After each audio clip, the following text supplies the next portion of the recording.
ತಾಲೂಕಿನ ಕುಂಚನೂರು ಗ್ರಾಮದಲ್ಲಿ ಕಾಶಪ್ಪ ಹಡಪಪ್ಪ ಕಂಬಳಿ ಎನ್ನುವಂಥ 34 ವರ್ಷದ ರೈತ ಈಗಿನ ಬೆಳಗ್ಗೆ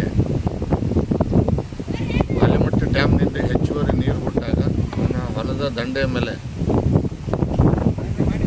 ಎತ್ತುಗಳಿಗೆ ಮೈ ತೊಳೆಯುವಂಥ ಸಂದರ್ಭದಲ್ಲಿ ಮೊಸಳೆ ಒಂದು ಏಕಾಏಕಿ ಅಟ್ಯಾಕ್ ಮಾಡಿ ಆ ರೈತನನ್ನು ಹೊತ್ತೊಯ್ದಿರ್ತಕ್ಕಂಥ ಘಟನೆ ನಡೆದಿರ್ತಕ್ಕಂಥದ್ದು. ಬೆಳಗ್ಗೆ 7 ಗಂಟೆಗೆ ಘಟನೆ ನಡೆದಿದ್ದರೂ ಕೂಡ 12:30 1 ಗಂಟೆವರೆಗೆ ಯಾವುದೇ ಒಬ್ಬ ತಾಲೂಕಾ ಮಟ್ಟದ ಅಧಿಕಾರಿಗಳು ಕೂಡ ಇಲ್ಲಿ ಬಂದು ಕನಿಷ್ಠ ಏನಾಗಿದೆ ಅನ್ನೋದ್ರ ಬಗ್ಗೆ FIR ಮಾಡಲಿಕ್ಕೂ ಕೂಡ ತಯಾರಾಗಿಲ್ಲ. ಇಲ್ಲಿವರೆಗೂ ಕೂಡ ಸುಮಾರು 2.5 ಗಂಟೆ ಆಗ್ತಾ ಬಂತು. ಕನಿಷ್ಠ ಒಂದು FIR ಮಾಡೋದಕ್ಕೂ ಕೂಡ ಪೊಲೀಸ್ ಇಲಾಖೆಯವರು ಇವತ್ತವರೆಗೂ ಕೂಡ ಹಿಂದೆ ಮುಂದೆ ನೋಡ್ತಾ ಇದ್ದಾರೆ. ತಹಸೀಲ್ದಾರ್ ಮಾತ್ರ ಬಂದು ರೈತರೆಲ್ಲರೂ ಕೂಡ ಇಲ್ಲಿ ಸುತ್ತಮುತ್ತಲ ಹಳ್ಳಿಗಳಿಂದ ಬಂದಿರತಕ್ಕಂಥ ರೈತರು ನಾವೆಲ್ಲರೂ ಸೇರಿ ಕೂತಿದ್ದಾರೆ.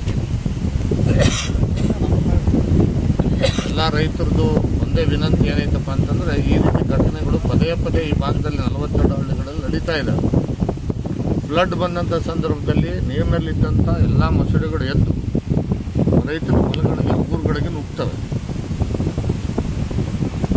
ಆ ಒಂದು ಕಾಡು ಪ್ರಾಣಿಯನ್ನು ವೈಲ್ಡ್ ಅನಿಮಲ್ ಏನಿದೆ ಮೊಸಳೆಯಿಂದ ರಕ್ಷಣೆ ಮಾಡಬೇಕಾದಂಥ ಕೆಲಸ ಸರ್ಕಾರದ ಜವಾಬ್ದಾರಿ ಮತ್ತು ಇಲಾಖೆಗಳ ಜವಾಬ್ದಾರಿ. ಆದರೆ ಆ ಕೆಲಸ ಇವತ್ತವರೆಗೆ ಮಾಡ್ತಾ ಇಲ್ಲ.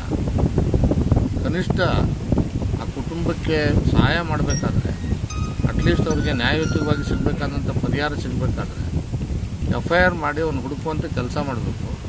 ಇವತ್ತಿನವರೆಗೆ ಯಾವುದೋ ಒಂದು ಮೂರಕ್ಕೂ ದೋಣಿ ತಗೊಂಬಂದವ್ರೆ ಅಧಿಕಾರಿಗಳು. ಅದರಲ್ಲಿ ಕೂತ್ಕೊಂಡು PSI ಹೋಗ್ತಾರೆ, ಇನ್ನೊಂದು ಕಡೆ ಹೋಗ್ಬಿಟ್ಟು ಒಂದು ಫೋಟೋ ತೆಗೆದು ವಿಡಿಯೋ ತೆಗೆದು ಫೋಟೋ ಶೂಟ್ ಮಾಡ್ಕೊತಿದ್ದಾರೆ ವಿನ ಅಲ್ಲಿ ನಿಜವಾದಂಥ ನೀರಿನಲ್ಲಿ ಮೊಸಳೆಯನ್ನು ಹಿಡ್ಕೊಂಡು ಹೋಗಿರ್ತಕ್ಕಂಥ ವ್ಯಕ್ತಿಯನ್ನು ಹುಡುಕುವಂಥ ಪ್ರಾಮಾಣಿಕ ಪ್ರಯತ್ನವೂ ಕೂಡ ಇಲ್ಲಿ ನಡೀತಾ ಇಲ್ಲ.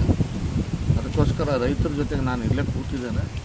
ಅಧಿಕಾರಿಗಳಿಗೆ ನಾನು ಎಚ್ಚರಿಕೆಯೂ ಕೂಡ ಕೊಟ್ಟಿದ್ದೇನೆ. ಯಾವುದೇ ಕಾರಣಕ್ಕೂ FIR ಆಗಬೇಕು, ತಕ್ಷಣ ಅವನ ಬಾಡಿನ ಹುಡುಕಬೇಕು ಮತ್ತು ಆ ಕುಟುಂಬಕ್ಕೆ ಕನಿಷ್ಠ ಒಂದು 50 ಲಕ್ಷ ರೂಪಾಯಿ ಪರಿಹಾರವನ್ನು ಕೊಡಬೇಕಾಗ್ತದೆ. ಯಾಕಂದರೆ ಇದು ಕೃಷ್ಣಾ ಭಾಗ್ಯ ಜಲನಿಗಮದ ವೈಫಲ್ಯನೂ ಕೂಡ ಹೌದು ಮತ್ತು ಸಂಬಂಧಪಟ್ಟ ಇಲಾಖೆಗಳ ವೈಫಲ್ಯನೂ ಕೂಡ ಹೌದು. ಹೀಗಾಗಿ ತಕ್ಷಣ ರೈತ ಒಬ್ಬ ಯುವ ರೈತ, ಅವನು 34 ವರ್ಷ, ಅವನಿಗೆ 4 ಜನ ಮಕ್ಕಳಿದ್ದಾರೆ. ಆದರೆ ಅವನಿಗೆ ಪರಿಹಾರ ಕೊಡಿಸುವಂಥ ಕನಿಷ್ಠ ಸೌಜನ್ಯದ ಕೆಲಸನೂ ಕೂಡ ಇಲ್ಲಿ ನಡೀತಾ ಇರತಕ್ಕಂಥದ್ದನ್ನು ನಾನು ಉಗ್ರವಾಗಿ ಖಂಡಿಸಿದ್ದೇನೆ. ರೈತರೆಲ್ಲರೂ ಕೂಡ ಇಲ್ಲಿ ನನ್ನ ಜೊತೆ ಕೂತಿದ್ದಾರೆ. ನಾವಿದೇ ಹೊಳೆದಂಡೆಯಲ್ಲಿರ್ತಕ್ಕಂಥ ಅವನ ಹೊಲದಲ್ಲೇ ನಾವೆಲ್ಲ ಆಗ್ರಹ ಮಾಡ್ತಾ ಇದ್ದೇವೆ. ಒಂದು ವೇಳೆ ತಕ್ಷಣ ಅವನಿಗೆ ಪರಿಹಾರ ಕೊಡ್ತಕ್ಕಂಥ ಕೆಲಸವನ್ನು ಮಾಡದೇ ಹೋದರೆ ಖಂಡಿತವಾಗಲೂ ಕೂಡ ಯಾವ ಸ್ಥಳದಿಂದ ರೈತನನ್ನು ಮೊಸಳೆ ತೆಗೆದುಕೊಂಡು ಹೋಗಿದೆ ಅದೇ ಸ್ಥಳದಿಂದಲೇ ನಾವು ಹೋರಾಟವನ್ನು ಖಂಡಿತವಾಗಲೂ ಪ್ರಾರಂಭ ಮಾಡ್ತೇವೆ ಅಂತಕ್ಕಂಥ ಎಚ್ಚರಿಕೆಯನ್ನು ಕೂಡ